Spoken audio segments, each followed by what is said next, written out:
ভুলে ভালে করছো? ভুলে ভালে মানুষ চুরি করে ভুলে ভালে আদার চোর ভাই চুরি কি ভুলে ভালো ইচ্ছা করে করে ভাই খালি চুপ করে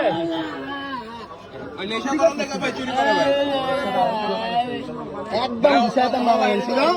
সোজা সোজা আদার চোর সাইকেল কই বিক্রি করো কেন আমাদের মানে অফিশিয়াল অর্ডার চুপচাপ থাকতে সাইকেলটা কার কাছে বিক্রি করো কোন জায়গায় বিক্রি করো সাইকেল গো আমার সাইকেলটা কই আমার যে সাইকেলটা নিয়ে সাইকেল কই ওটা কই কোন জায়গায় বিক্রি করো সাইকেল কই মারো আবার হ্যাঁ সত্যি কথা কও আমার সাইকেলটা কার কাছে বিক্রি করছো ওটা সত্যি কও কথা কও সাইকেলটা সাইকেলটা কই 10,000 টাকা তুই গয়নি আচ্ছা এই ভাই এদিকে আয় এটা ডেমো এই থেকে দিব এদিকে আয় এদিকে আয় ভাই সাইকেলটা কই নিয়ে গেছে যারটা হ্যাঁ নিয়ে গেছে যারটা সে নিয়ে আমি গেছে আস্তে আস্তে বলে নিয়ে গেছে ওটা ভ্যান গাড়িতে করে নিছে এর আগে আরেকটা নিছো এর আগে কয়দিন আগে আরেকটা নিছো না না যে জায়গা নেই ভাই তোমরা নিয়ে যাও কোনো আমার কোনো ই নেই আমাদের উপরে কোনো আইন নেই আমাদের উপরে ভাইয়া। আইন নেই যখন আমাদের হাতে দেশো যা করছো আমরা যে কোনো একটা ব্যবস্থা বুঝছো আমার কথা